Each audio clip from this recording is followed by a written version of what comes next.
Are you excited for the recap already? Let's do this. A castle stands atop a hill, seemingly abandoned. The Snake and Wind Hashira arrive at the base, led by two Demon Corps members who claim that a woman from the Swordsmith village was kidnapped and taken there. Coincidentally, they arrive just before the demon, lugging the woman over their shoulder, enters the fortress. They hurry after him and send the other Corps members away. They've got this. When they pursue the kidnapper, they discover an unprecedented number of demons lurking within the castle halls. They've never seen so many in one place before. Have they accidentally stumbled across some sort of nest? Being Hashira, they have no problem cutting down the hordes of demons coming out of the woodwork. The Wind Hashira chases the kidnapper onto a rooftop. But right when he thinks he's got him cornered, the demon straight up chucks the woman off the edge while jumping into the hole where the rest of the roof has collapsed. Luckily, the Snake Hashira catches the woman and instantaneously gets her to safety. She's gone in the blink of an eye somehow, and the two Hashira leap into the unknown. Stunned by the sudden change in the laws of physics, the confused swordsmen have no idea that they've just inadvertently stumbled into the Infinity Castle. They're basically on Muzan's front doorstep. As they regain momentum, the Wind Hashira attempts to behead the kidnapper. But the demon simply turns to gloat before a door slams shut, causing the entire MC Escher wet dream to vanish from existence. Back at the Demon Slayer Corps, Kanao arrives at the Butterfly Mansion, where Shinobu, the insect Hashira, relays Nezuko's startling discovery of sunscreen. Since Muzan hasn't been able to decipher what SPF stands for, he'll surely be gunning for the secrets hidden behind her 1,000-yard stare. So, Shinobu tasks Kanao with her care, as she's been summoned to attend a Hashira meeting. Meanwhile, Goto catches Tanjiro up on what's happening in the Swordsmith village while he recovers. Apparently, they have multiple skeleton villages they can move to at a moment's notice, due to the Master's foresight. Tanjiro almost slips up by mentioning that Tamayo will be examining Nezuko, but plays it off as smoothly as he can by nearly choking to death. At the Hashira meeting, after all seven arrive, they wonder about the Master's plans going forward in light of the new revelations. Though Kagaya is nowhere to be seen, Amane and their children appear instead. She apologizes for his absence and cites the progression of his illness. Not just for this meeting, but indefinitely. The Hashira are shocked, though they understand the inevitability of such an outcome. There's no doubt that Muzan has a hard-on to get his tan on for the first time in centuries, but that's not the only reason for their meeting. Amane wants to know about the conditions that led to the mysterious marks appearing on both Mitsuri and Muichiro during their battles with the upper ranks. She reveals that the marks date back to the Sengoku period. Demon Slayer, who created the first breathing style, manifested a mark resembling that of a demon. Apparently in his writings, the other Slayers who helped him nearly defeat Muzan soon followed suit with marks of their own. Since the only written record is sparse, the Demon Slayers aren't taught about them to avoid getting their hopes up. However, after the first mark appears, those close to them resonate somehow, which causes them to manifest their own.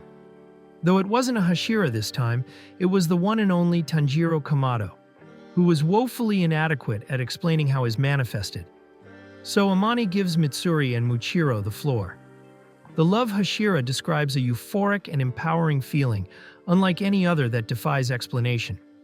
So Muichiro tries to empirically break down the state he was in. Unaware of the mark at the time, after believing that Kotetsu had died trying to save him, his memories came flooding back, and he was overcome with rage. His heartbeat spiked to over 200 BPM as his body temperature rose past 39 degrees Celsius. Despite the inability to survive such conditions, he thinks that's exactly what caused the mark to appear, overcoming the brink of death in a heightened emotional state. Regardless of methodology, they are all required to begin training to acquire one. Moreover, there's a certain inevitability that comes with the mark. The sheer magnitude of such a devastating revelation is too much to bear. So, go unburdened. Anyway, they decide to deliberate on how to go about it. That is, except for Giyu, who pulls out the "I'm not like other girls" card he's been keeping in his back pocket and dips. When Zenitsu returns to the mansion, you'd think his mission was to become a fisherman with all the compliments he fishes for from the girls. When Nezuko rounds the corner, he absolutely loses it, doubly so when she calls him the wrong name. Inside the mansion, Haganazuka arrives with Tanjiro's sword, the blade from the Sengoku period that predates the standardized nomenclature. Luckily, the swordsmith is too messed up to kill him before he leaves. Genya, who's been there the whole time, begs for silence when Inosuke crashes through the window, yelling about training. The Hashira agree to begin training the Demon Slayer Corps in 3 days. Due to the relative silence from their enemy, it's the perfect time to prepare during the calm so they can weather the storm to come. Tanjiro receives a letter from Kagaya requesting that he help convince Giyu to see the light and stop brooding. Elsewhere, Lady Tamayo's evening is interrupted by a Kasugai crow, one of Kagaya's personal persuasions, with a particular dulcet tone that borders on sinister. The bird details a proposition to join Shinobu's examination of Nezuko's condition. The demon doc is doubtful, dreading deceit despite deliberating details of the dreaded demon's decidedly deserved downfall, delayed dozens of decades. She tells Yoshiro to get ready to move one last time. They're headed for the Demon Slayer HQ. Tanjiro accepts the challenge of convincing the Water Hashira to join the others in their training efforts. When he gets to Giyu's place, he repeatedly yells to get his attention, but to no avail. So he decides to head inside regardless. He wonders why Giyu is so angry. The Hashira admits that he's disappointed that Tanjiro didn't stick with water breathing. He hoped Tanjiro would become his successor, since he refuses to acknowledge himself as the Water Hashira. Refusing to give up, Tanjiro spends the next few days shadowing Giyu while pestering him. The Hashira finally succumbs and tells Tanjiro about his final selection. As a kid, he trained with a peach-haired boy named Sabito after losing their families to demons. The very same fox-masked kid who taught Tanjiro from beyond the grave. When they were 13, they entered the final selection, but before he could do anything, Giyu was injured on day 1. Sabito saved him, only to run off to save another. After spending 7 days unconscious, Giyu technically survived the final selection, despite Sabito taking out most of the demons. After he came to, he learned of Sabito's death at the hands of the hand demon that nearly killed Tanjiro. He isn't worthy of holding the title of Hashira. In his eyes, it should have been Sabito. Hell, he didn't even slay a demon during a demon-slaying test.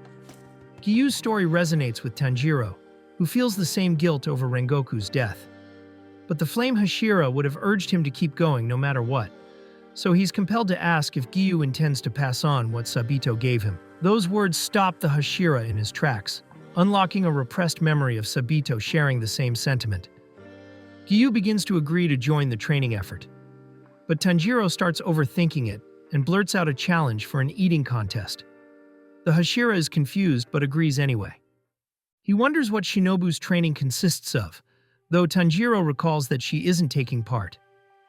A distraught insect Hashira attempts to calm down, implying that her assignment isn't sitting right with her. When Kanao approaches her, she decides to task her pupil with helping to kill a demon she's been plotting revenge against for years. Tanjiro is finally cleared for duty and heads out. It turns out they pulled all the stops, even getting Tengen, the sound Hashira, out of retirement to teach stamina training. After blowing the other trainees out of the water with his insane stamina and overly pippy attitude, Tanjiro joins the others for their lunch break. When he arrives, he's greeted by Tengen's 3 wives, who are glad to see he's still alive, having survived a fight with upper ranks 4 and 5, hoping he thrives under Tengen's unyielding drive. He thanks them for their advice, and strives to make the most of their time to soar to new heights. That night, 2 of the Slayers are on night patrol, where they're followed by an eyeball marked with the daiji denoting the number 4. The next day, the trainees split up into pairs, so Tanjiro picks the biggest guy in the group to carry on his back, only to outpace everyone else again. It only hammers in the disparity in their abilities. It's no wonder he survived fighting upper ranks. They wonder what it's like, only to be horrified at the level of punishment he took, only to get up time and time again. During the eating competition between Tanjiro and Giyu, the Hashira decides to throw in the towel, so Tanjiro feels like he earned it, even though he already agreed. That evening, the Wind and Snake Hashira meet up to discuss the Infinity Castle and wonder if the recent lull in demon activity has anything to do with it besides Muzan's search for Nezuko. Worrying about it won't do them any good anyway, so the only logical conclusion is to fight each other since their trainees are pretty useless. After dinner, Tengen's wives thanked Tanjiro for what he did in the entertainment district and asked him to defeat Muzan for everyone's sake. Instead of taking a lap around the mountain's base to finish off the day, Tengen tells them that he's going to spar with them, all of them at once. Luckily, they're using wooden swords, or else the former shinobi would be neck-deep in blood and tears. He singles out Tanjiro to protect the others, and the two trade blows, which blows the minds of the other trainees who have never seen two demon slayers who've tussled with the upper ranks in action. Despite not being able to hold their own, just knowing they have people that strong on their side gives them hope and something to work towards. The following morning, Tengen tells Tanjiro that he can move on to the next Hashira's training, as there's nothing more he can teach him. Being the beacon of positivity, he thanks Tengen and jogs to the next Hashira's place. It turns out to be Muichiro's training. Despite the Hashira's demeanor changing, he's still cold and brutally honest to a fault with the trainees. The entire dojo is out of breath, woefully unprepared to go toe-to-toe with the Hashira. When Muichiro notices Tanjiro, his face lights up. He has something he wants to show him, so Tanjiro follows him to a shack. Upon entering, he's greeted by Kanamori, who now works on the grounds making sure the Hashira's blades are all razor-sharp. Muichiro hands Tanjiro one of them and tells him to hold it up as he throws a paper aeroplane at it, which gets sliced in half to prove how sharp the blades are. After training in the dojo, the others ask Tanjiro to ask if Muichiro can go easy on them, or at least be less harsh, though Tanjiro tells them he's actually mellowed out recently. He notices Muichiro leave the grounds, and the others tell him that he's been leaving every night and returns in the morning. In the nearby town, a swarm of eyeballs continues to monitor the comings and goings of the demon slayers as Muichiro runs through the streets. The Wind and Snake Hashira are dueling each other using wooden swords when Muichiro rolls up. They've been training during the night, hoping to manifest their marks. They decide to team up on the Mist Hashira, who holds his own against the two. The next morning during training, the Mist Hashira thinks that using wooden blades doesn't have the urgency of a real battle, and decides to use real ones. But the trainee facing him is frozen with fear and breaks down. At the same time, Tanjiro tells him it's too much.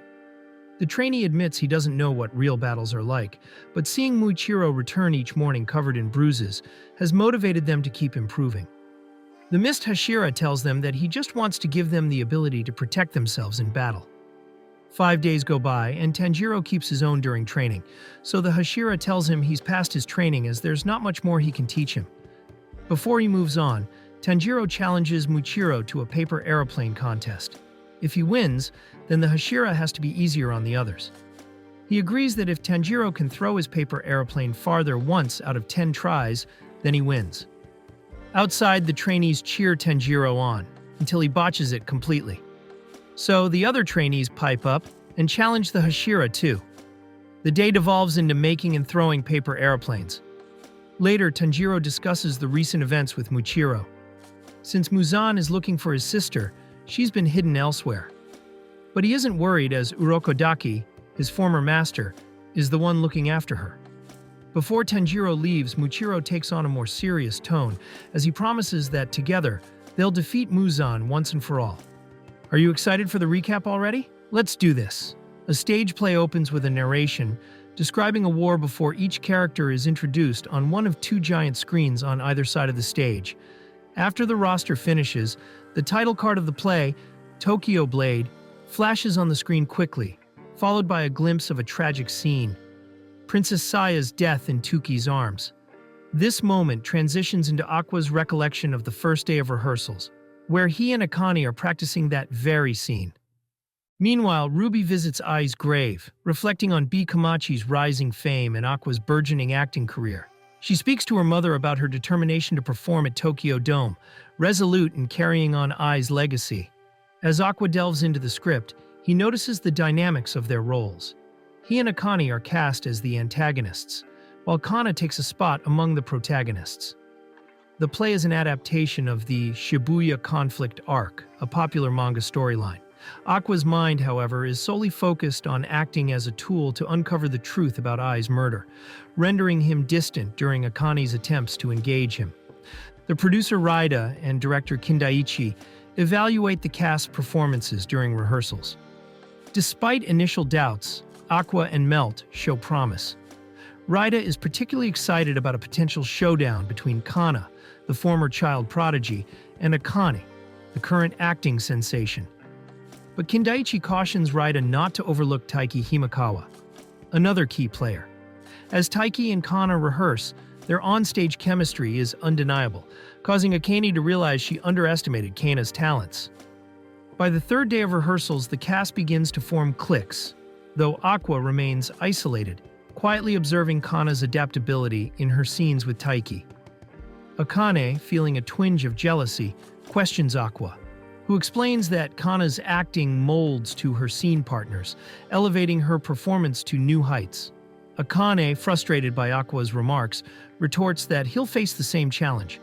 But Aqua, aware of his limitations, remains uninterested in competing with those who possess real acting talent. Akane struggles with her portrayal of Princess Saya, especially with the deviations from the original manga. Kindaichi pushes her to bring more intensity, but her frustration only grows. On the fifth day, scriptwriter Goa arrives and Aqua seizes the chance to voice Akane's concerns. Goa admits the adaptations were necessary for the stage, but offers to make revisions, though Kindaichi insists on sticking with the action-centric script. Later, the cast meets special guests, mangakas Yoriko Kichijuji and Abiko Samejima. Yoriko greets Kana and Aqua warmly, but her demeanor towards Melt is notably colder. As they observe the rehearsals, Abiko, while impressed, requests a small revision, the entire script. Before the first rehearsal, Aqua and Kana are surprised to run into Melt on their way there. He immediately picks up on Kana's less-than-enthusiastic response due to his utterly horrific performance on the set of Sweet Today. But it's been 9 months, and he's been studying up, so he asks them to let him know if he's still shite. The three of them arrive together and introduce themselves. An incredibly chipper man waltzes in after them, introducing himself as Raida, who's in charge of everything, and proceeds to introduce the director, Kindaichi, and the scriptwriter, Goa, before going through the rest of the cast.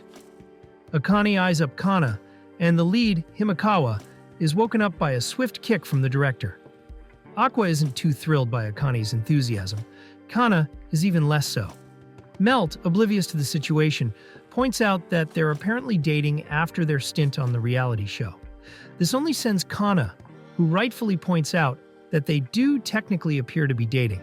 Melt doesn't help by mentioning that their characters are supposed to be engaged, causing Kana to go on an unhinged rant briefly.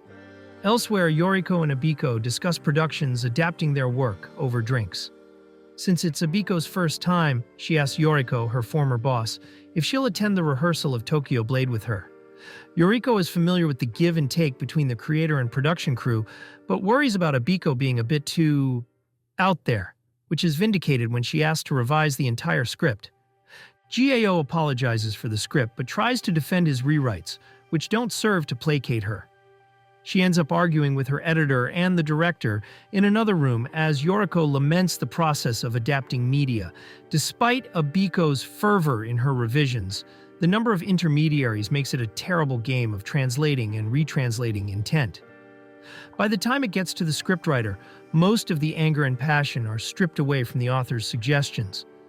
Abiko demands to revise the script herself, or else they can scrap the whole thing. Zhao listens to the conversation through the door, along with Yoriko and Aqua, who asks if he's cool with being kicked off the project. Unfortunately, it doesn't matter how the scriptwriter feels. Despite pouring countless hours into the process and often spending more time than they even get paid for to write the script in the first place, they're often given no respect and treated abhorrently by fans and authors alike. He accepts the reality but wishes to get his name scrubbed from the credits. No dice, too expensive. Oh well. Somehow he still blames himself, regardless of how much effort he put into making everyone happy, while creating a good adaptation for the stage. The following day, the director tells the cast that rehearsals are off until the new script is finished. Akane is shocked when Aqua demonstrates a pitiful lack of knowledge and interest in stage plays. So, since he has no idea what a stage-around production is, she decides to take him on a date to see one together. She takes him to see Smash Heaven, which smashes Aqua's perception of what theater can be. Seeing a show in a stage-around venue was like nothing he'd ever seen before. Having the entire floor rotate made changing sets a breeze, which upped their overall quality, something a film couldn't capture. After, Akane and Aqua discuss the experience when Raida approaches them. It turns out that he's in charge of the show they just saw. They ask him how Tokyo Blade's script is going, and things don't seem too great. Aqua now understands the differing skill sets it takes to write for the stage and to write a manga, which causes him to conclude that Abiko just isn't cut out for script writing, especially when he finds out that Giyu wrote the script for Smash Heaven. They head home, and Aqua attributes the script debacle to a communication breakdown and believes he can tip the scales and get things back on track. There's one person Abiko might listen to, Yoriko. So Kana and Melt join the two to visit Yoriko. His rationale is that creatives, when they get too big too quickly, often won't listen to people outside of their specific field, so Yoriko might be the perfect person to get through to the stubborn mangaka. It turns out that Abiko is terrible with people. Even as Yoriko's assistant, she wasn't very apt at communicating, so it's easy to see where she's coming from, especially being extremely proud of her work. She doesn't think that talking to Abiko will change her mind, but Aqua kind of figured that already, so instead, he brought a mysterious envelope to give to her. Yoriko accepts the mission and decides to visit the shut-in. When she arrives, Abiko is working on her weekly installment of Tokyo Blade. Yoriko is worried since the deadline has passed and decides to help despite Abiko's protests. Since she's very opinionated, every assistant her editor tries to get her to hire doesn't last very long. She's been working almost non-stop, and it's starting to get to her. Yoriko becomes annoyed after Abiko insults her manga's lower performance, so the two talk smack back and forth throughout the night. After finishing the work, they end up apologizing to each other for crossing the line one too many times, but acknowledge that anybody else would have dipped out on them for even thinking half the shite they said. Yoriko ends up comforting Abiko, who thinks that Sweet Today didn't live up to her reverence for the manga. But Yoriko says she's glad that it got made regardless, and gives Abiko Aqua's envelope. It turns out that it contains a ticket to see Smash Heaven. So, Abiko decides to see the show. When it lets out, Raida is notified of Abiko's presence in the theater and sets up a quick meeting with the mangaka. At first, he tries to butter her up and praise her genius, but Aqua's words resonate in his head. He's probably the only one with enough leverage to pressure her. He quickly changes tone and requests they have a serious discussion. As the showrunner, he has multiple people counting on him for their jobs, and whatever she writes will most likely be used regardless of how awful it translates to the stage. If she doesn't want to look bad while making everyone else look bad, it might be a good idea to work with Giyu, especially since he was the one who wrote Smash Heaven. This new information seems to sway Abiko as she remembers Yoriko telling her to meet them halfway. That these sorts of things are ultimately an exercise in collaboration. So she decides to defer to the professional on one condition. Raida obliges and sets up a mediated video call so the two can collaborate. At first, he's worried that things might go south fast, but it seems as though the theater experience was a bit of a wake-up call. Abiko begins to cede ground and listens to Goei's expertise regarding writing for performance, and the two get along far better than before. When all's said and done, they've spent the entire night rewriting the script, which is what Raida feared. However, he's glad they can work together and produce something that might turn out even better than anything they wrote solo. When the actors get their hands on the script, most of them are happy with the changes. But when Aqua's performance is called out by the director, he's not so sure he can pull it off. He's never had to do emotional acting before. Akane tries to console him, but Kana tears into him, pointing out his seeming inability to show his emotions. When he asks what he should do, she tells him to think about things that bring up specific emotions like, "What if your mom died? How would you feel?" The sudden shock of trauma flooding his mind causes him to pause. The scene of his mother's gruesome murder flashes in his mind. A shadowy figure of his former self looms over him, unwilling to let him forget that he could have done more to save her. Aqua collapses under the crushing weight of guilt. He excuses himself, and the director sends Akane after him. She tries to get him to go home, but he doesn't want Ruby to find out. So instead, the two head to Gatanda's place. They put him down to rest, and after learning that Akane's his girlfriend Gotanda, opens up a bit about how he knows Aqua's situation best. Later, Akane tends to his bedside, where she hears him muttering Ai's name under his breath.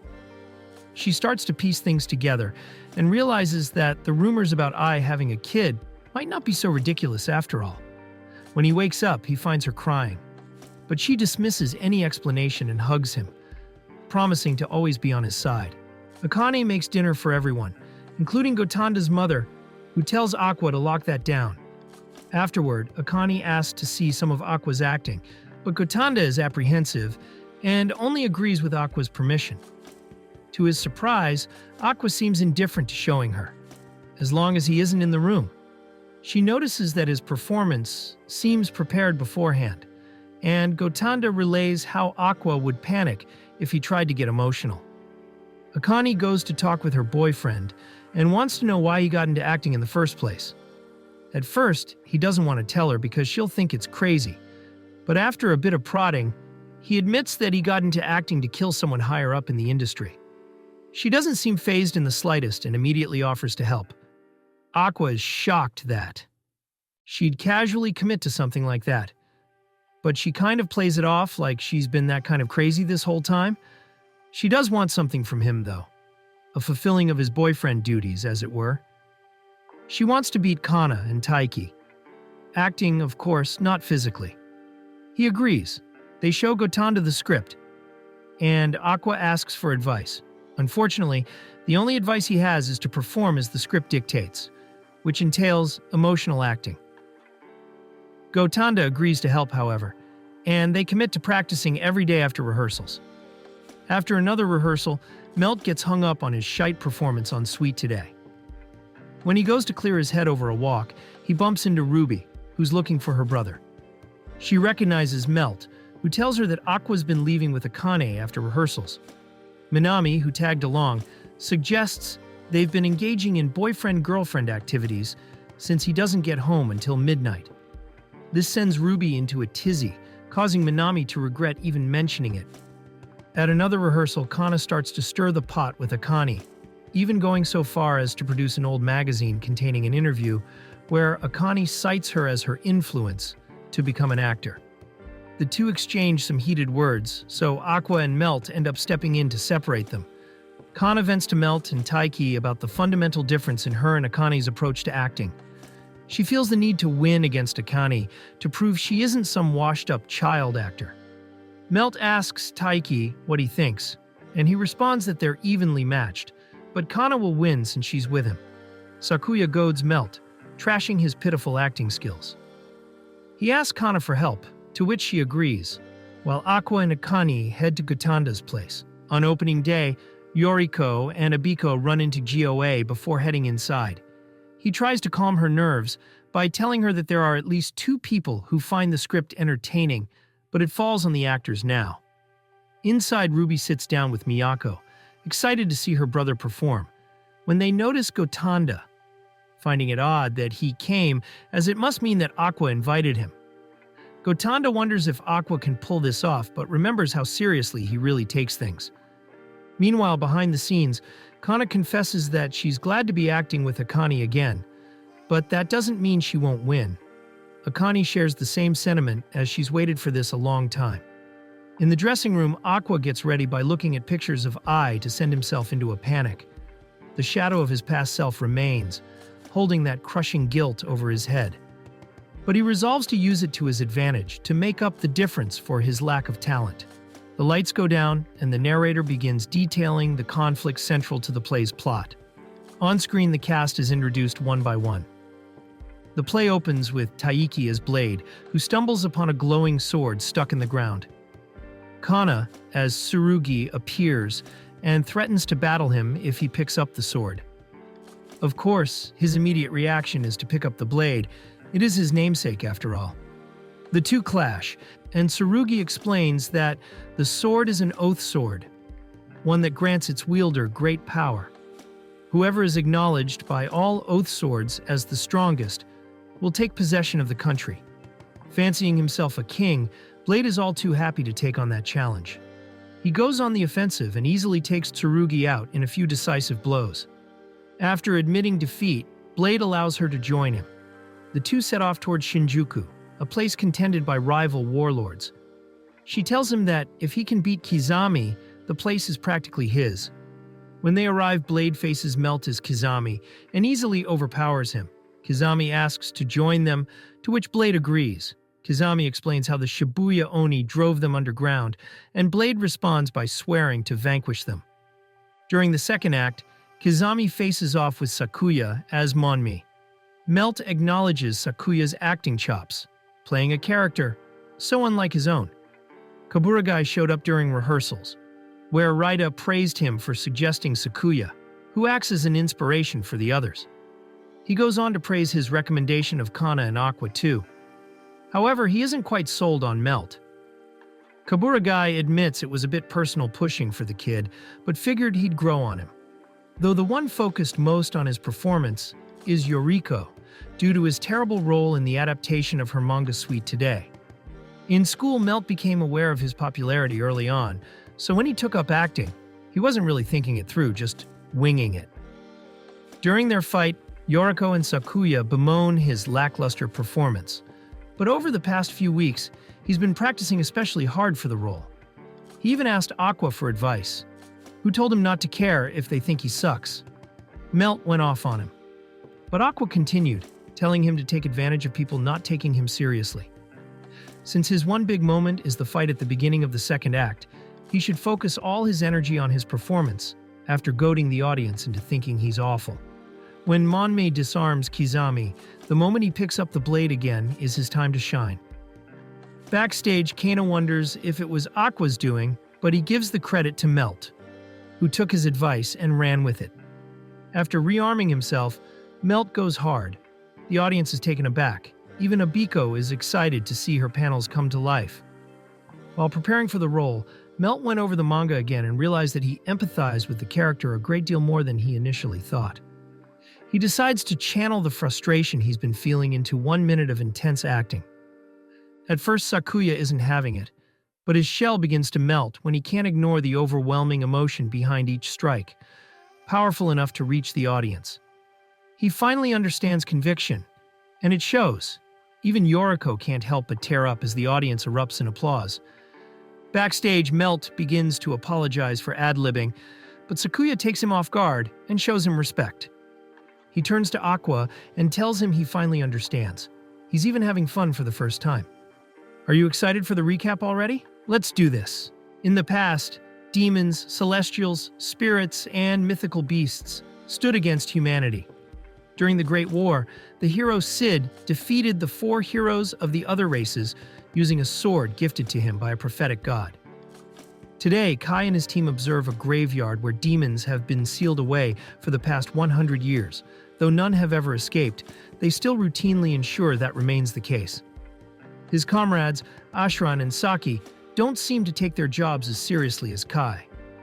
Jana, a fellow soldier and former team member, invites Kai on a date. They go shopping for farewell gifts for the other members since they'll likely be done with their service when Jean returns from her transfer after 2 years. She mentions how Kai fell into the demon graveyard when he was 10 and came back raving about seeing Sid's sword. Due to his strong convictions following that day, Jean isn't worried about Kai still being a soldier when she returns. As they cross the street, the world suddenly shifts, glitching out as a disembodied voice says, "World reincarnation activated. Executing override of the world." Kai is transported to what looks like a post-apocalyptic version of the city. A giant demon rounds the corner and begins to cast an attack spell upon seeing the lone human. Kai whips out his sword gun and fires, canceling out the demon's magic. Surprised, it wonders how this was possible. Luckily, Kai is nice enough to explain how humans co-opted elven magic to augment their ballistic weapons, because guns are good. Kai goes on the offensive and uses a different shell to blast the demon back to most likely hell. He begins monologuing about how that round was crafted to emulate the breath attacks of mythical beasts. Another demon appears, wondering how a human defeated one of his kind before trying to erase him from existence. A jeep rolls up, and someone tells him to get down as they throw a flashbang and grab him.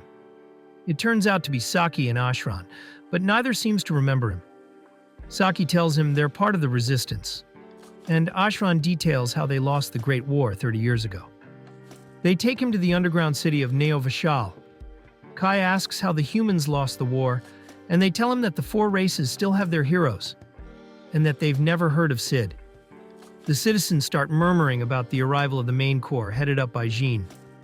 She doesn't recognize Kai, who promptly has an outburst, since he doesn't seem to understand that he's not in the same world anymore. That night, Kai scours whatever documents they have regarding the war, but can't find any mention of Sid. The following morning, he asks Ashran to borrow the jeep to check out the structure they used as a prison in his world, since it still exists in this one. Ashran doesn't even question it and tosses Kai, a complete stranger, the keys. When he arrives, the door is off its hinges, and inside, the sword from his childhood is just chilling there. The same disembodied voice from before tells him to hold on to the sword, calling it the World Coordinate Key, the code holder. He's then transported to some celestial-ass place amongst the clouds, where a winged woman sits chained to a pillar. She asks him to free her before passing out. Kai tries using his sword gun to break the chains, to no avail. He decides to try the Prophet's sword, and says code holder out loud, which causes his sword gun to devolve into just a sword. Well, a glowing one at that. He tries to break the chains again and ends up slicing the pillar in half vertically, somehow missing the woman in the process. When she comes to, she starts screaming at the sky and turns on Kai. Thinking he's a demon, she begins to attack him.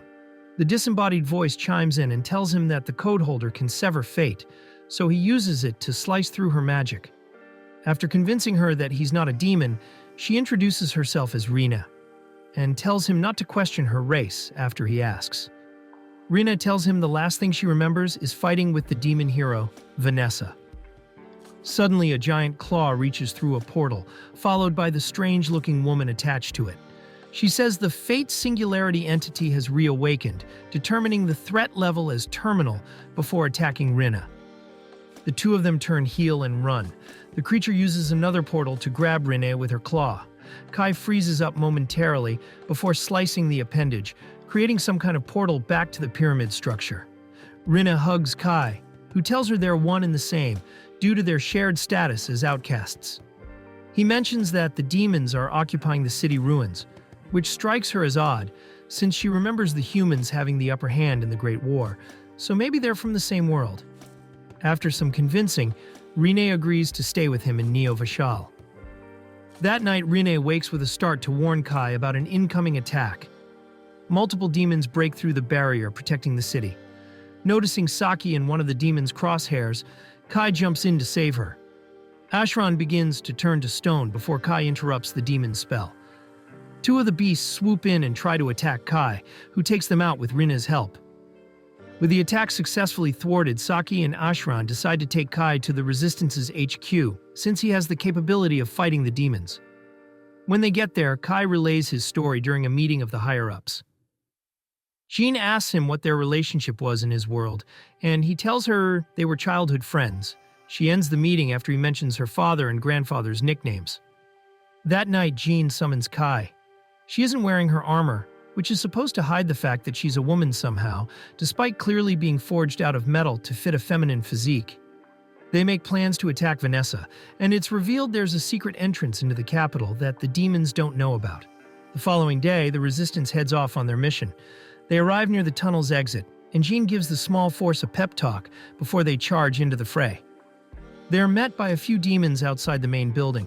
After taking down the first few, a larger group appears, and Kai gets Rina to use her magic, passing it off as just another fancy bullet.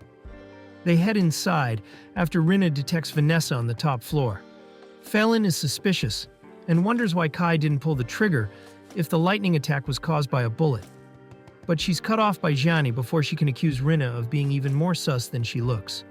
When they get to the top, Jean charges ahead, only to get hit by a lightning spell. Luckily, her elven armor, which looks extra manly, protects her from magic. She stays behind to deal with the demon while the others go on ahead. Rinne gives Kai, Ashran, and Saki armbands enchanted with barrier magic to make them invisible to demons, allowing them to sneak past a giant one.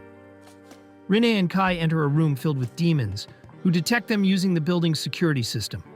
Before he can do anything, Rinne picks Kai up, flies him to the stairs on the other side of the room, erects an ice barrier to keep him out, and tells him to go face Vanessa. The demons detect traces of all the other races in Rinne. Not even she knows what she is, but she knows she hates demons. Kai makes it to the top and finds Vanessa alone in a throne room. Meanwhile, Jean and the resistance fighters attack the demon. Apparently, she's wearing some kind of angelic clothing under her armor, which is draining her life force, according to the demon. Phelan shows up and protects her as a demon resembling Cerberus breaks through the ceiling. Vanessa tries to charm Kai since she's a succubus, but it doesn't work on him. Instead, he goes off about being from another world and how humans won the war because of Sid. Upon saying his name, she begins mumbling about reincarnation, blah blah. Kai attacks, Vanessa counters, blasting a giant hole through the wall. She continues to barrage him, which gets Rinne's attention. Luckily, the code holder saves him from the worst of it. Rinne shows up to help, worried that Kai is injured. A portal opens behind Vanessa, and the same creature that attacked Rinne earlier comes through and restrains her. It says something about unexpected fluctuations, something about Sid being a taboo word, and vaguely references Last Riser before trying to delete Vanessa's code from existence. Unfortunately, the demon goes Super Saiyan and flips the script on the Last Riser. The creature suffers too much damage and dips back through a portal. Rinne tries to capture Vanessa in a magical barrier, but it's not enough to hold her. Kai charges the demon hero, who casts a giant pillar of flames beneath his feet, blasting him back against the wall. Rinne loses it, shrouding herself in a purple aura as she transforms into her final form. A mixture of all 5 races, like a shitty werewolf. She charges Vanessa, the 2 lock arms, and the demon hero goes off about eugenics or something. Rinne tries to use a curse that will kill both of them, but Vanessa reveals her trap card. She's placed a curse circle or something around them which affects all races, meaning it affects Rinne even more because reasons. Luckily, Kai saves her, because he's totally fine, obviously. They spend the next few minutes yelling about strength and stuff and how humans are inferior cowards, etc. Kai comes back with the power of friendship, which is the biggest and bestest trump card that can't be defeated because human spirit. Vanessa learns that he can slice through magic after already demonstrating it multiple times. Kai signals Ashran to hit the lights. Apparently, Vanessa can't detect humans in the dark. But, oh wait, he has a glowing sword, so that doesn't work. But it's okay because he's speedy quick and strikes her from behind, easily defeating her in one strike. Vanessa, on her knees, starts rambling about Sid and reincarnation. The world was rewritten by someone, and now Kai needs to find them. Sid left his sword with Vanessa, so her memories from the other world have returned, but they didn't really return because they're not hers, and she was friends with Sid. She starts to disappear and literally threatens him with a good time the next time they meet. Jen congratulates them on their success and tells them about the other resistance fighters battling the other races. She asks them to join her in defeating the other heroes and ending the Great War. Kai agrees to help since that was his plan regardless. So, the resistance gathers its forces and rolls out. 5 days prior, Kai and Rinne were lured into a trap by Vanessa's sister, Hinamaril. She offers a truce if the humans stay out of the demon's other territory before dipping. Now they're heading to the Celestial-controlled territory. Celestials are made up of a bunch of different races, including elves, dwarves, fairies, and angels. Rinne perks up and alerts the others to the presence of a dragon flying above them. She and Kai take it out at range. That night, Rinne and Kai find out they're sharing a tent with Jean. Phelan is going to stand guard and tells Kai not to get any funny ideas since she can't sleep inside without arousing suspicion, apparently. The next day they come upon Io's border wall before crossing into the country. They're met by the human resistance when they enter the city. The residents cheer them on for their victory over the demons. Jean requests to speak with their commander Dante, who refers to himself as the Emperor. According to his aide, he's a bit of a dick, which immediately turns out to be correct. They hold a joint meeting. The surrounding celestial lands are all uncharted, so Jean announces her intent to join the search party, which rubs Dante the wrong way. His secretary, Kubere, strokes his ego afterward. The next day, Jean reports their findings during a meeting. Rine notices the absence of Kubere, finding it strange. Elsewhere, Kubere tells Dante of a plan to head off on a mission to capture celestial prisoners without notifying Jean and her troops. Elsewhere, the leader of the angels, Alfreya, betrays the elves. He casts out the other celestial races, siding with Last Riser, who lurks behind him. With that, he attacks, trapping their great elder as her shrine maiden tumbles back to the ground. When she wakes up, Ryron tells the other celestial races to gather and wonders how many humans they have captured. Jeanne and the others discover Dante missing, and Kai suspects Kubere is to blame, most likely an elven spy herself. They nearly waltz right into the same trap that caught Dante and his men. Rine detects elves nearby and they follow the scent. They stumble onto a magic circle that teleports them somewhere in the elven forest. A small girl bursts through the bushes, which Phelan identifies as a great fairy. When the fairy finds out that they're humans, she freaks out and runs back to where she came from. They follow her and come upon an elven village. Kubere tells the archers to stand down. Rina was right. The elf tells them Dante and the others are alive, merely paralyzed. She agrees to release them on the condition they take on the angels. She takes them to see Ryron, and they confirm they're the same humans who took on the demons. She proposes a trade. She'll release the prisoners if they rescue their great elder from the angels who turned on the other celestials. Kubere offers her life as collateral, but Phelan isn't having it, so Ryron offers hers instead, to which they agree. That night, Ryron approaches Kai while Rinny sleeps. She wonders if whatever they used to defeat Vanessa is enough to take on Alfreya if need be. Kai assures her and asks if the elf knows Sid, though she doesn't seem to. The next day, they head to a tree beneath the angel's floating palace. Ryron reveals a hidden teleportation gate. Kai wonders if the angel's forces are concentrated on the border like the demons, which the elf confirms. With that, they head through the gate. When they enter the palace, they find it ablaze, with angels burning around them. Ryron leads them through the confusing maze of teleportation gates. They're met by War Angel Vicious. She admits she attacked the other angels when they refused to fall in line. Fallen, Ashran, and Saki stay behind to fight her, while the others go on. Ahead, they run into Raffaello, a giant armored angel, and Rine holds back to keep him busy. Ryron breaks through the magical barriers, and they're teleported to the top of the floating palace, where they find Alfreya and the imprisoned elven elder. The celestial hero is a right prick, and they all square off, ready to rain down hell on heaven. Are you excited for the recap already? Let's do this. When a giant lizard monster is slain in the middle of the city streets, Cleanup Crew #3 arrives on the scene to start dismantling and harvesting the creature. Kafka, a 32-year-old, is tasked with cleaning up the entrails of the beast, much to his dismay. It turns out that what he truly wants is to hunt down and take out the Kaiju that plague the city, but he ended up settling for his current job instead. The next day, he's introduced to the new kid who asks him why he never became a member of the defense force. Well, sometimes you need to know your limits and stay within them. The kid Ichikawa isn't having it. He'll never know what that's like because he's never going to quit. He'd rather die than settle. Back at the creature site, they're both assigned to entrail duty. They have lunch together, but the kid can barely stomach anything, prompting Kafka to toss him supplements to drink so he doesn't pass out. That night, Ichikawa lets him know that they recently raised the force's cutoff age to 32, which would make Kafka eligible again, and hopefully this time, he won't fail the entrance exam. Ichikawa thought he still saw some determination behind the geezer's eyes. When Kafka goes to thank the kid, he notices something behind his eyes. Well, his whole head, really.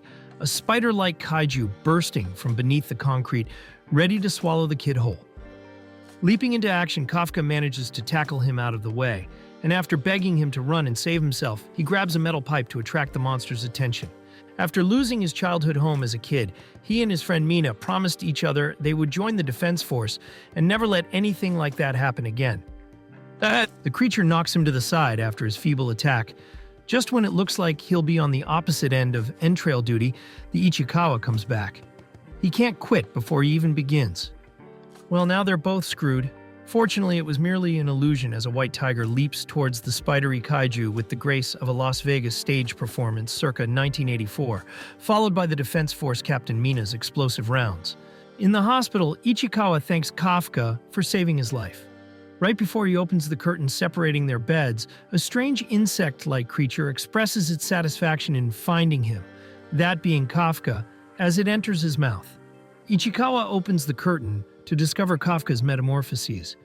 Mina is informed of a recent kaiju sighting inside a hospital and readies the 3rd Division to move in on its location. Meanwhile, Ichikawa and Kafka try to calm down the old man who snitched, only to discover Kafka is stronger than he thinks. The only way out is through the window. Seeing as trying to slide it open obliterates the entire row. The two of them begin to panic as they race through the streets, deciding to head to the evacuation zone to avoid any unwanted casualties. Before they get there, however, Kafka senses another kaiju, the same type as yesterday's attacker, which begins causing chaos in the distance. Mina splits her convoy in two, following this development, and heads towards the new threat. Nearby, a mother is stuck beneath some furniture, her daughter crying, unable to help, while the kaiju looms overhead. Before it can attack, the glowing blue fist of the newborn kaiju hybrid rocks the spidery freak, sending it flying. Kafka tries to calm the girl down while he saves her mother. Ichikawa gets there just in time to scoop them up as the creature returns. Kafka winds up, getting ready for a single blow, one punch, before releasing a massive amount of energy that permeates the chitinous creature, launching it into the air while it explodes into tiny chunks, surprising the kaiju slayer and obliterating his foe, which returns to the earth, raining blood. Despite her fear, the little girl thanks the kaiju killer, reminding him of his childhood with Mina. For a second, he loses the armor-like exterior, revealing his head underneath, now determined more than ever to follow his dreams. Ichikawa and Kafka dip before Mina arrives on the scene. She vows to the little girl that she'll kill every last kaiju, but she doesn't get the response she's hoping for. The girl asks her not to hurt the good kaiju who saved her, which leaves Mina gobsmacked. After 3 months, the Defense Force is still hunting Kafka, though he and Ichikawa have returned to work in the meantime.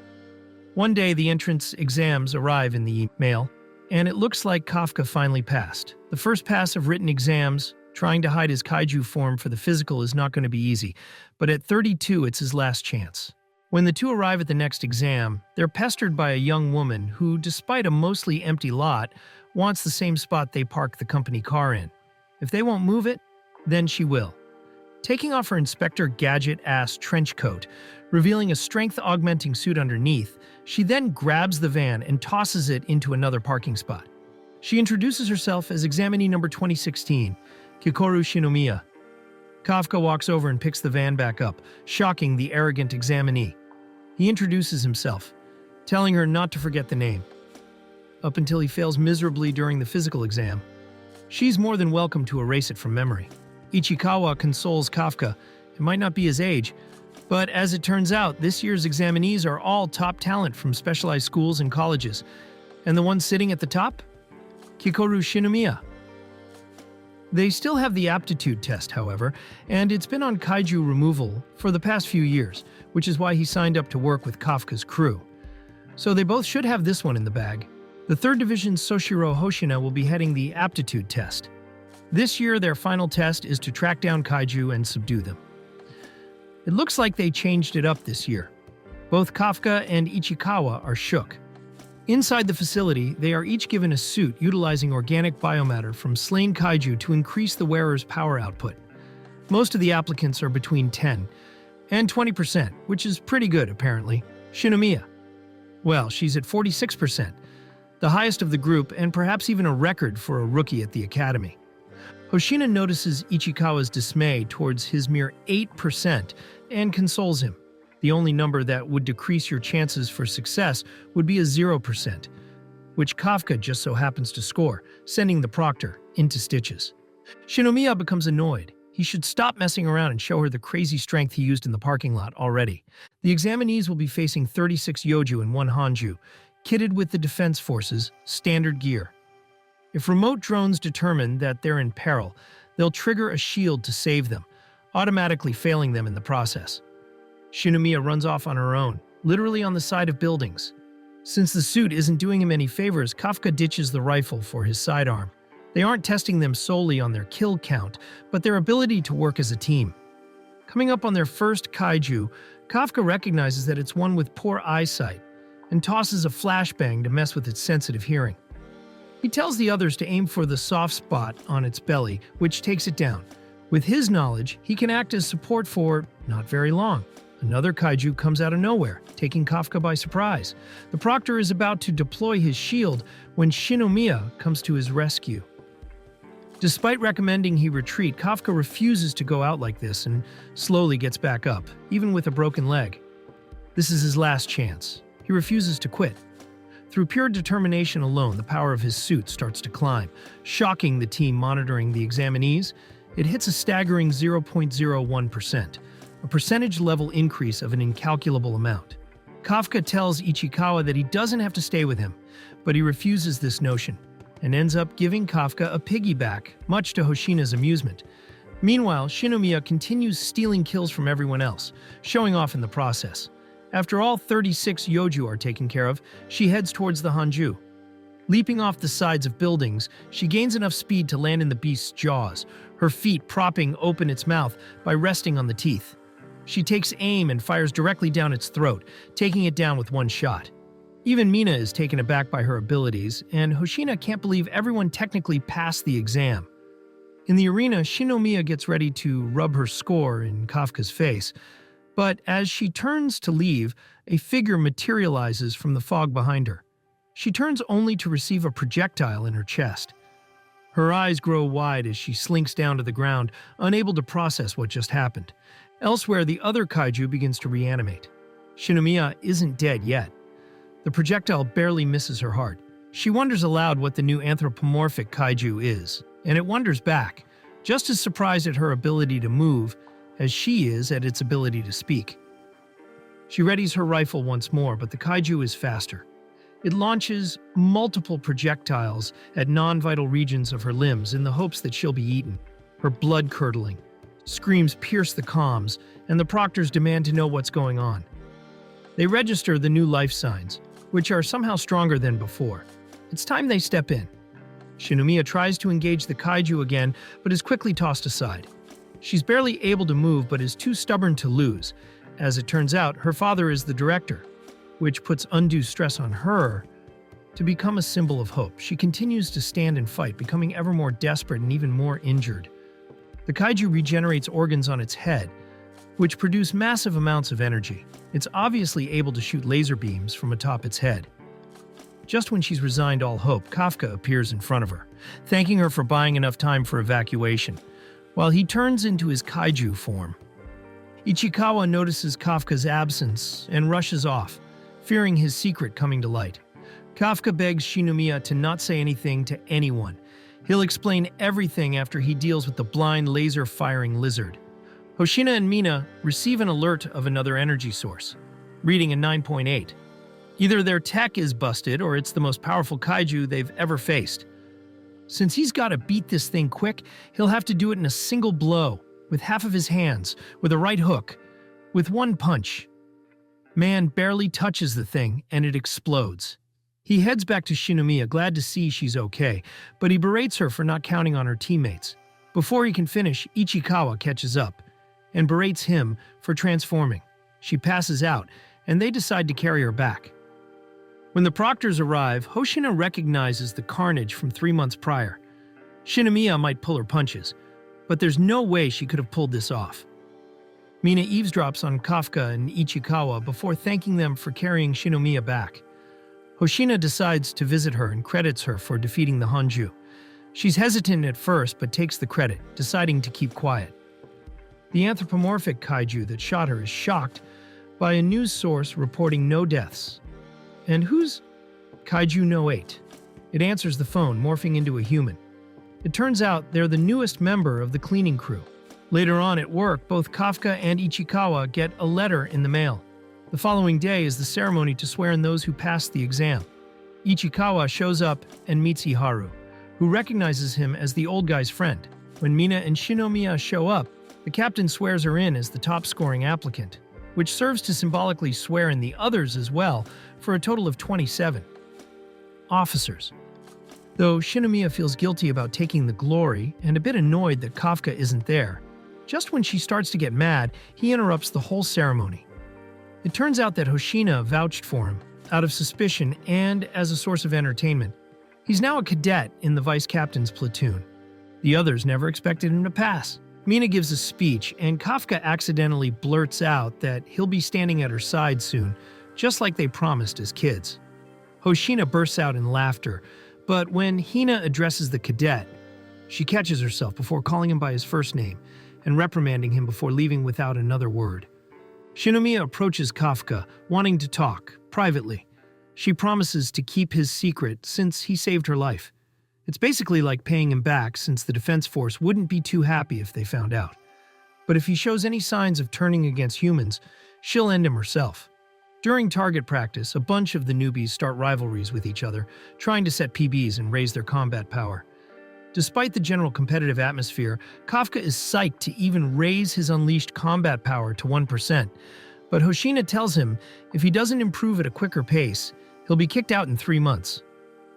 After some time bonding with the other newbies, Hoshina finds Kafka studying at night. Since he overheard him talk about knowing Mina as a kid, he assumes that the whole standing beside her means he's gunning for the position of vice captain, a challenge which Hoshina takes him up on. Instead of sending him to bed, Hoshina tosses him the keys to lock up when he's done. But before the VC can make his exit, the alarm bell rings. There's Kaiju on the loose. A giant hanju has shown up with a small army of yoju, most likely able to self-reproduce. After the area is cleared of civilians, and it enters the neutralization area, the captain will take on the main kaiju, while the vice captain will lead the charge against the hanju, with the rookies taking the rear. Ichikawa radios Kafka, asking if he's ready, more like pumped. The orders are given and the troops fall out, or off a roof, while Kafka shimmies down the side. The other officers complain about having to babysit and tell the newbies to hang back until they figure out the kaiju's weak spots. Screw that. Shinomiya blasts. Threw a handful just to shut them up. Iharu tries showing off but realizes Ichikawa is steadily surpassing him. He has to get better so that Kafka doesn't have to transform. As the kill count starts pooping up, Kafka feels useless. That is, until he realizes that they're severely lacking in intel. So, he decides to investigate the corpses, which is a piece of cake using his new suit. When he locates the core, he radios Hoshina to relay the information. But there's a problem. Each kaiju has its own reproductive organs, so if they don't destroy them, they might become overrun. After the info is forwarded to the entire force, he finally feels like he's contributing. Meanwhile, the captain is now in position holding a giant cannon. She gets the clearance to fire. Noticing Kafka in her peripheral, she remembers their promise and unleashes her first shot using 96% combat power. In just 2 shots, the colossal kaiju is already down. By the third, the creature is all but destroyed. She loads another round, telling them to give the order regardless, as if to prove something to Kafka. Hoshina tells Kafka he better be paying attention. If he wants to stand beside her, he's going to have to match that energy. Though the vice captain doesn't match her prowess with a gun, he's more inclined to smaller prey, being an expert swordsman. With the hanju down, the rest of the yoju are released. The mission has only just begun.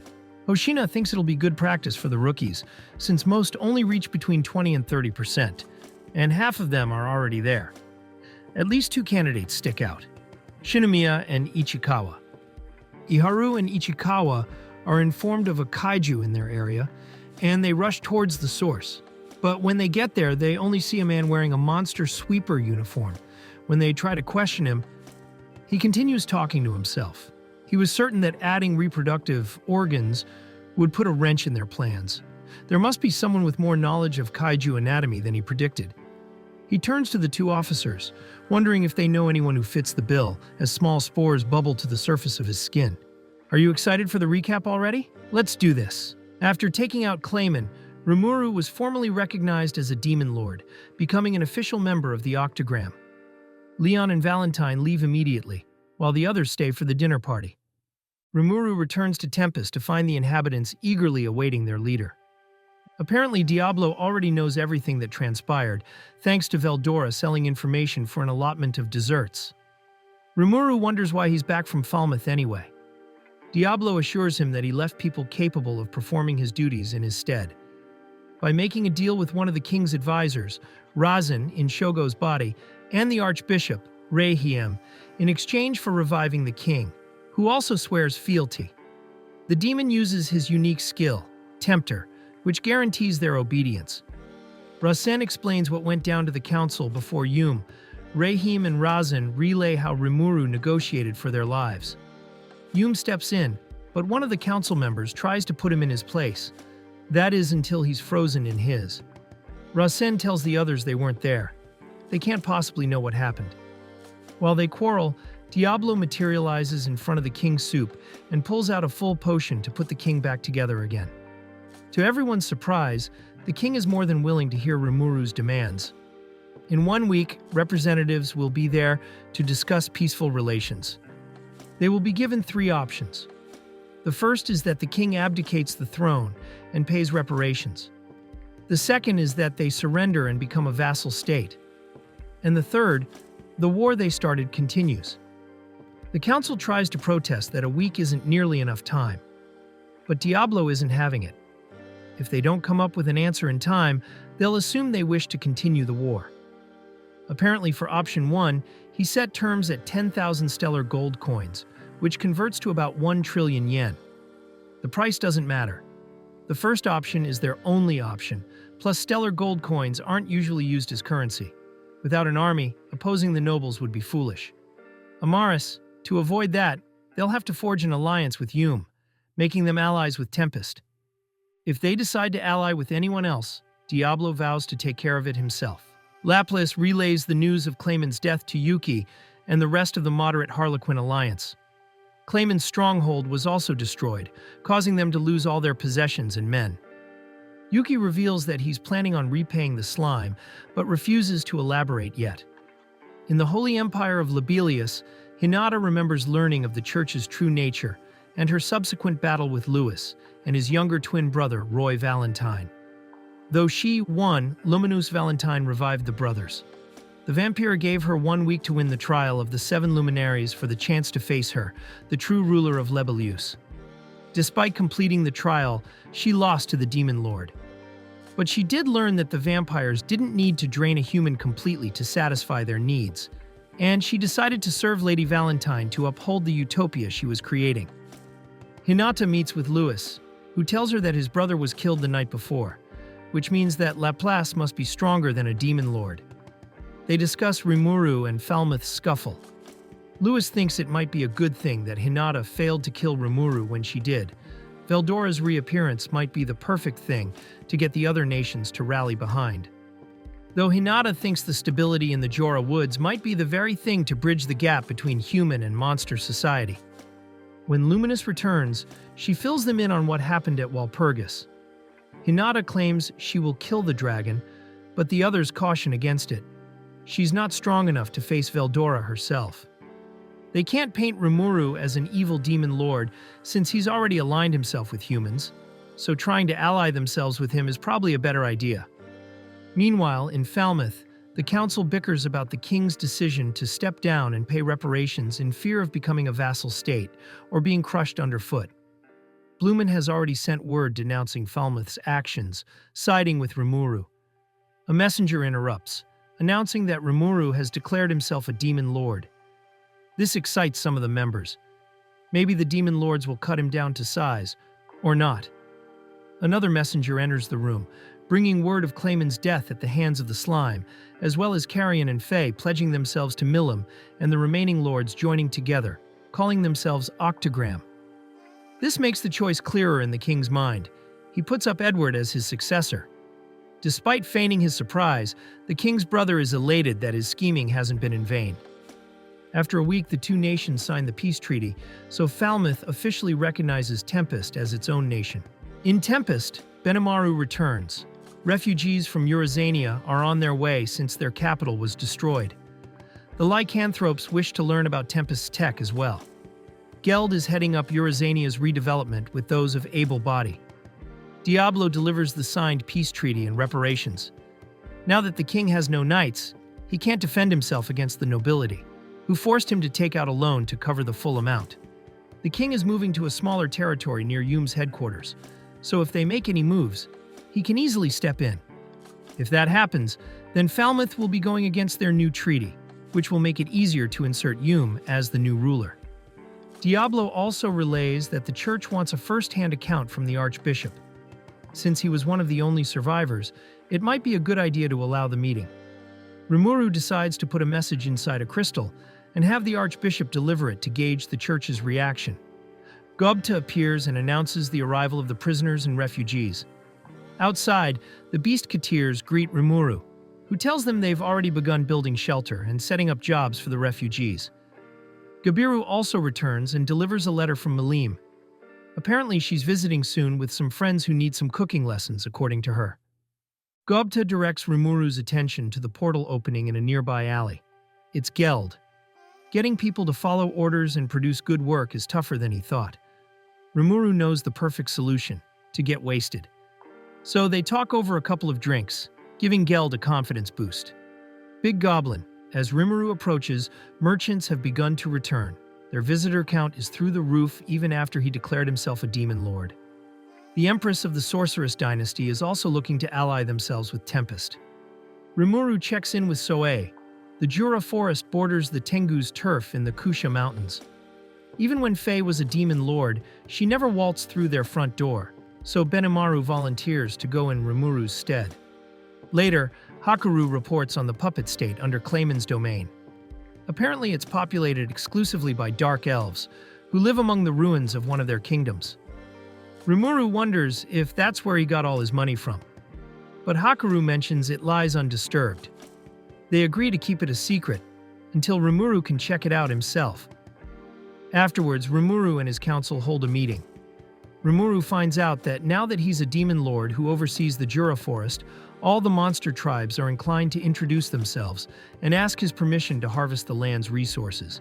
So Rimuru decides to invite them all at once and throw a party. What could possibly go wrong? Soe reports that a sword grizzly appeared in the forest. Raphael tells Rimuru that regular adventurers wouldn't hold up well against one. Vesta and Kaijin jump in and reveal a project they've been working on: an anti-magic barrier. It also doubles as a generator that collects magicules from the air to power itself. If it runs out of magicules, they place a magic crystal on top to supplement the magicule supply.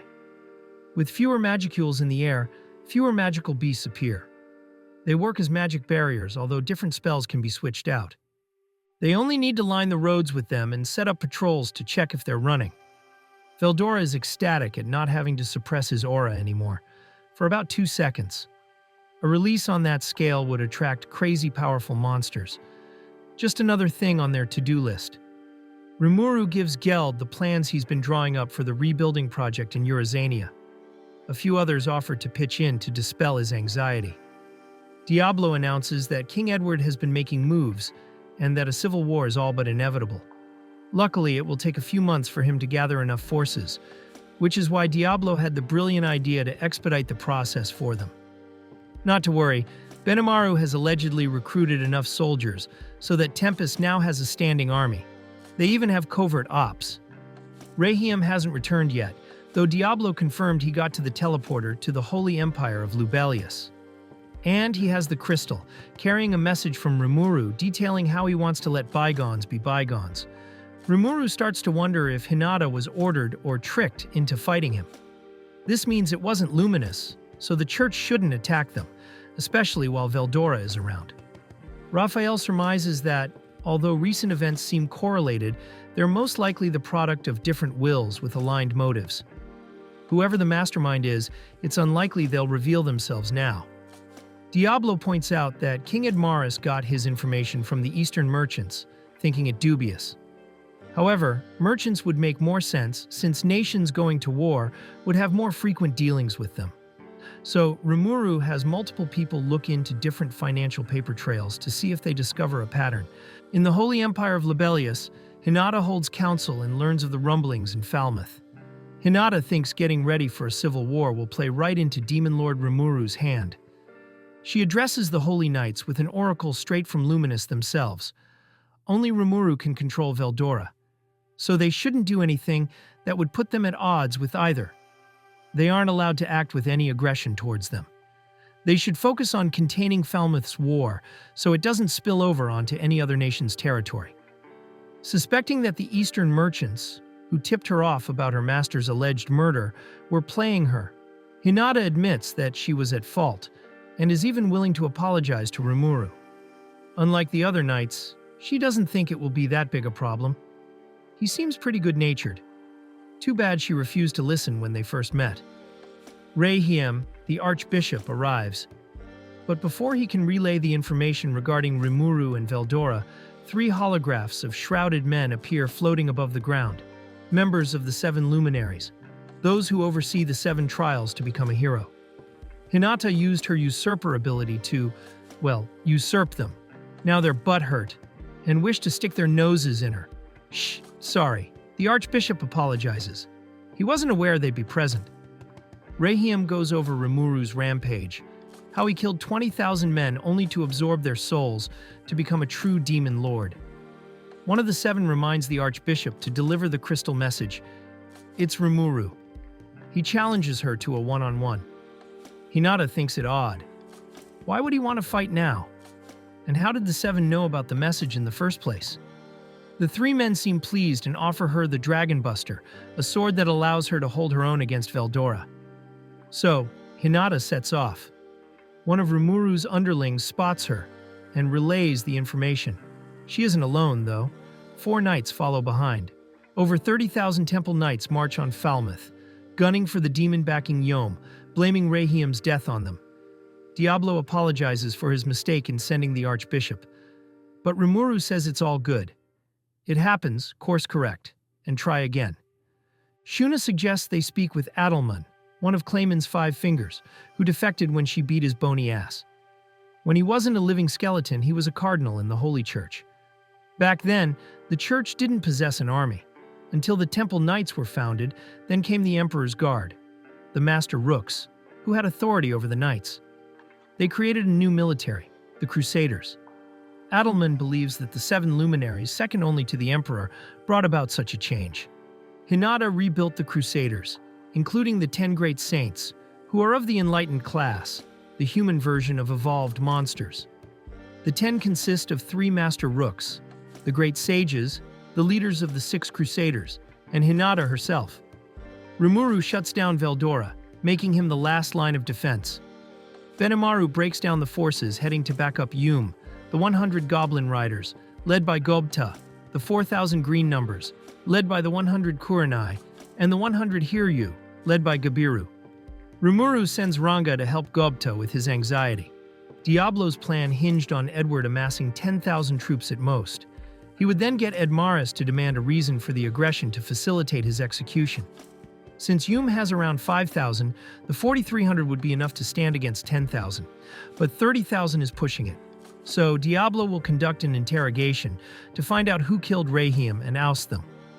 If need be, Hakuro can subjugate the king's forces without killing anyone, and Gabiru can stockpile healing potions just in case. Soe reports that their eyes on Ingracia just witnessed 100 mounted troops saddled up, most likely marching on Tempest. Hinata will arrive in about 2 weeks, lining up with the others' arrival. Hopefully Rimuru can deal with Hinata in time. Raphael agrees that she's the focus. Likely she's still willing to negotiate.